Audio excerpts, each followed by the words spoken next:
अस्सलाम वालेकुम। आज हमारा जो पार्ट नंबर 2 का लेक्चर नंबर 6 है। आज हम यूजेस ऑफ एडजेक्टिव्स पढ़ेंगे इस लेक्चर में। रूल नंबर 21वां पढ़ेंगे। आप लोगों ने बात नोट की होगी कि मैं जो आगे की वीडियो में शायद मैं एक एग्जांपल लूँ, ताकि मेरा मकसद ये है कि आप लोगों को सिर्फ कॉन्सेप्ट जो है वो क्लियर हो सके। जो एरर डिटेक्शन के जितने भी रूल्स हैं वो उनका मुझे कॉन्सेप्ट क्लियर कराना है।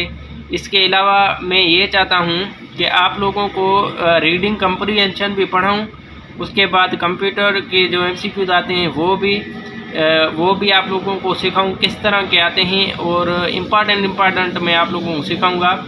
और word knowledge, general knowledge, current affair, अभी जो है ना मेरे ख्याल में जो टाइम है वो अभी कम होता जा रहा है। हमें थोड़ी जो पढ़ने की स्पीड है वो बढ़ानी पड़ेगी। इसलिए मैं भी लेक्चर इंशाल्लाह जितना हो सकेगा जल्दी मैं अपलोड करूँ। इसलिए आप लोगों को मैं जो है ना आगे से थोड़ा इसको सिंपल करके एक एग्जांपल दे के सिर्फ मुझे आप लोगों का कॉन्सेप्ट क्लियर कराना है। और इसके अलावा आप लोगों को ये बता दूं कि हमारे पास टाइम अभी कम है थोड़ा, इसलिए 1-2 माह है, इसमें हमें मुकम्मल तैयारी कर लेनी है। अभी अपने लेक्चर को स्टार्ट करते हैं। लेक्चर नंबर 21 है adjective of quantity like some, much, little, enough, all, no, any, great, half, sufficient, whole are use for uncountable nouns only. यानी कि ये एडजेक्टिव हैं, ठीक है। ये जितने भी मिसालें दी हुई हैं सब के सब क्या हैं, एडजेक्टिव हैं। ये सम है, मच है, लिटिल है, इनफ है, ऑल है, नो है, any, great, half, sufficient, whole, इस तरह के सारे जो है ना एडजेक्टिव वो जो है ना यूज़ किस में किए जाते हैं, ये यूज़ किए जाते हैं अनकाउंटेबल नाउन्स में। ये जो सारे जो मैंने एग्जांपल ये लिखे हैं ये सब के सब अनकाउंटेबल नाउन आप लोगों को पता होना चाहिए। ये सारे के सारे क्या हैं, अनकाउंटेबल हैं। अनकाउंटेबल नाउन उसे कहते हैं जिसे हम गिनती जिसकी हम ना कर सकें। जिस तरह आप लोगों को बता दूं कि जिस तरह वीट हुआ, वीट को हम गिनती नहीं कर सकते, और राइस को हम गिनती नहीं कर सकते, दुनिया में कितने राइस हैं। इसके अलावा शुगर है, इन ऐसी चीज़ें जिनको हम गिनती ना कर सकें, जिनकी गिनती ना लगा सकें, उन्हें हम कहते हैं अनकाउंटेबल नाउन्स। ये जितने भी है ये अनकाउंटेबल नाउन के लिए इस्तेमाल किए जाते हैं। मच हुआ, लिटिल हुआ, सम हुआ। 1-2 एग्जाम्पल देख लेते हैं। I ate a few rice, यहाँ पर a few का इस्तेमाल किया गया है जो कि यहाँ पर करना नहीं चाहिए था। I ate a few rice, rice ऐसी चीज़ें जिन्हें हम उनकी नहीं कर सकते। ये क्या है, अनकाउंटेबल नाउन है, अनकाउंटेबल नाउन। आप लोगों को पता होना चाहिए कि जितने भी अनकाउंटेबल नाउन हैं उनके साथ ये वाली चीज़ें इस्तेमाल होगी, ना कि few, a few, little, the little, a little, ये इस तरह के नहीं इस्तेमाल किए जाएंगे। आप लोगों ने यहाँ पर या तो सम इस्तेमाल करना है। आई एट सम राइस, ये भी करेक्ट हो जाएगा, यहाँ पर सम लिख दूँ। ये अगर ये भी इस्तेमाल नहीं करना चाहो तो फिर मच इस्तेमाल कर लो। आई एट मच राइस, यानी कि आप लोगों को ये पता होना चाहिए कि ये जो मच हैं, सम हैं, ये चीज़ें अनकाउंटेबल नाउन के साथ इस्तेमाल की जाएंगी, ना कि इस तरह की few, a few, the few, little, इस तरह की इस्तेमाल नहीं की जाएंगी। एक और एग्जांपल ले लेते हैं। I have taught you little things, इस तरह के भी एग्जांपल आ सकते हैं। ये और चीज़ें वो और थी, यहाँ पर कोई नेचुरल चीज़ की बात नहीं हो रही, कोई अनकाउंटेबल चीज़ की नहीं बात हो रही। ये ऐसी चीज़ें कोई जिसको हम गिन सकते हैं, जिसकी हम गिनती लगा सकते हैं। यहाँ पर हमें जो इस्तेमाल करना है, I have taught you a little things, ठीक है। जिनको हम गिनती कर सकें उसके लिए हम क्या रखेंगे, अ लिटिल थिंग्स। यहाँ पर हम आते हैं, यानी कि जिनकी गिनती लगा सके उनको इस तरह लिखा जाता है, little, a little, the little, इस तरह, ठीक है। अगर जिनकी गिनती ना लगे ना, जिनको यानी कि हम जिस तरह राइस हुआ, शुगर हुआ, इस तरह के अगर जिनके हम गिनती ना लगा सकें उधर हम एडजेक्टिव इस्तेमाल करेंगे मच, लिटिल, इनफ, इस तरह के, यानी कि वो अलग हैं, ये अलग हैं, ये अलग है थोड़ा तरीका। ठीक है, इसके साथ तो हमेशा अ लिटिल ही लगता है। लिटिल का मतलब है ना होने के बराबर, अ लिटिल यानी कि ना होने से थोड़ा होता है, पर ये भी ना होने के बराबर ही इसकी माना होती है अ लिटिल की भी। सो अभी हम रूल नंबर 22 पढ़ लेते हैं। When cardinal and ordinal number are used together then you have to write first cardinal. अगर आप लोगों को कार्डिनल और ऑर्डिनल दोनों नंबर एक ही सेंटेंस में दिए जाएं तो आप लोगों को सबसे पहले कार्डिनल इस्तेमाल करना है, ना कि ऑर्डिनल। सबसे पहले बता दूं कि ऑर्डिनल किसे कहते हैं।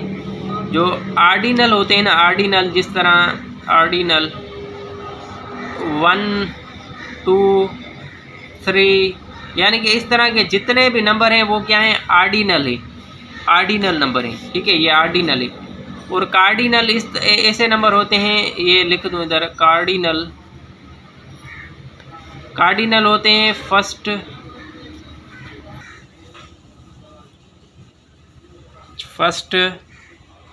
सेकंड, थर्ड, इस तरह के जितने भी नंबर आ जाए ना, फर्स्ट, सेकंड, इस तरह के जितने भी नंबर आ जाए ना, इन्हें हम कहते हैं कार्डिनल। फर्स्ट, सेकंड, थर्ड, अगर 1 2 3 4 5 इस तरह के आ जाए उन्हें हम कहते हैं ऑर्डिनल।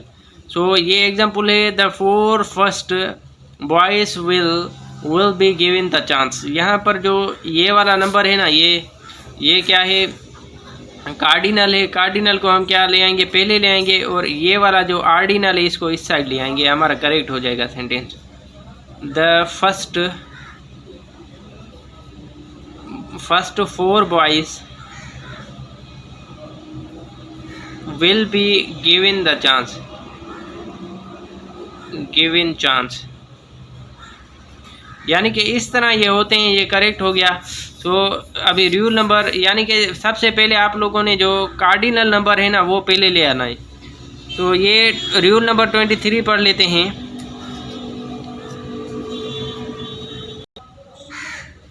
Rule number 23 है, to express quantity or degree, some is used in affirmative sentence and any is used in negative sentence or interrogative sentence। इस तरह के सेंटेंस आ जाए ना, हैव यू, यानी कि जो पहले बता दूं, सम में अफर्मेटिव सेंटेंस में इस्तेमाल किया जाता है, एनी नेगेटिव और इंटरोगेटिव में। So have you bought some mangoes, यहाँ पर जो है ना इंटरोगेटिव सेंटेंस है, हैव पहले आया हुआ है, और इसलिए हमें क्या करना है, यहाँ पर एनी का इस्तेमाल करना है, ना कि सम का, क्योंकि इंट्रागेटिव और नेगेटिव में क्या करेंगे, एनी इस्तेमाल करेंगे।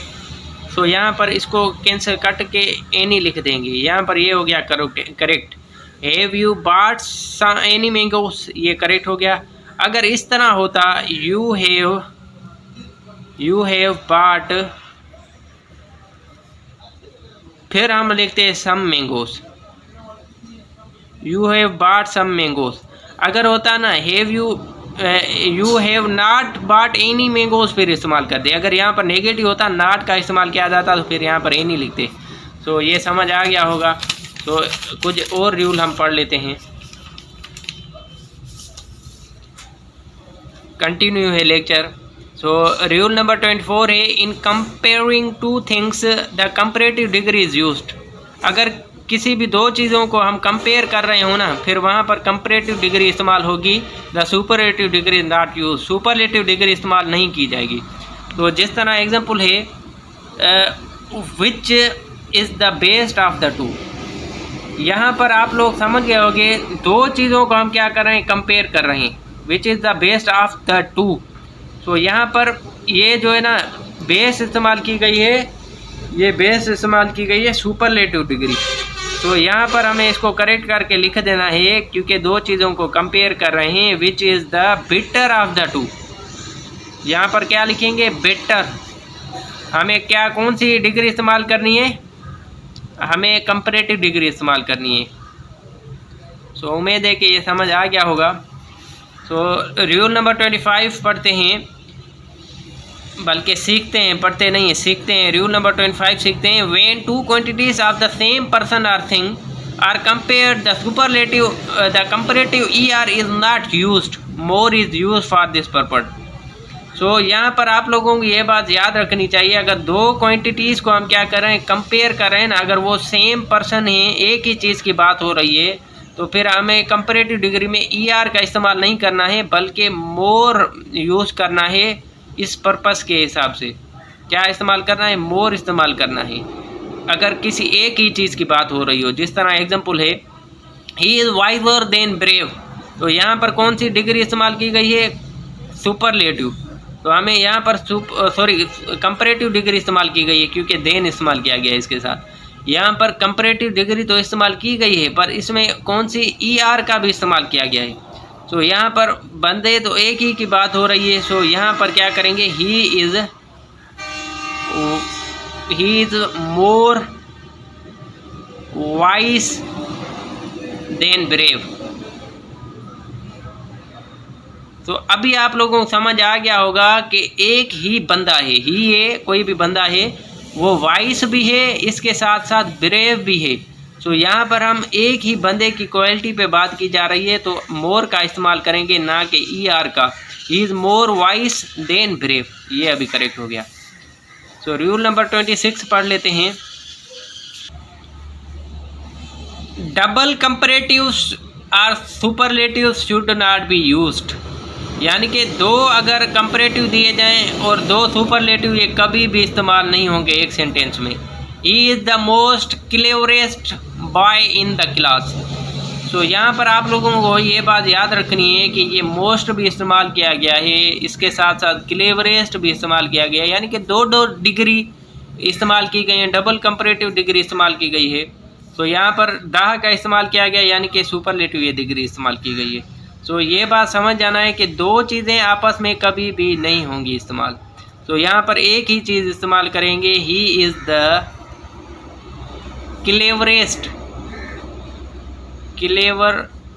He is the cleverest boy in the class. तो अभी ये हमारा क्या हो गया, करेक्ट हो गया, क्योंकि यहाँ पर एक ये डिग्री इस्तेमाल की गई थी, एक ये। तो इन दोनों में से हमें ये वाली ख़त्म करके ये रखनी थी, तो ये हमने रख दी। तो उम्मीद है कि आप लोगों को समझ आ गया होगा। सो नेक्स्ट लेक्चर में मिलते हैं इंशाल्लाह। इसी तरह हमारे कुछ लेक्चर और हमें क्लियर करने हैं। उसके बाद हम जो रीडिंग कम्प्रीहेंशन पढ़ेंगे, उसके बाद हम जनरल नॉलेज, कंप्यूटर नॉलेज, ये सब इंशाल्लाह आप लोगों को क्लियर कराऊँगा। बस आप लोगों की मुझे सपोर्ट चाहिए, फिर इंशाल्लाह आप लोग देखना, आप लोगों की ऐसी ज़बरदस्त तैयारी कराऊंगा। तो नेक्स्ट लेक्चर में मिलते हैं। खुदा हाफिज़।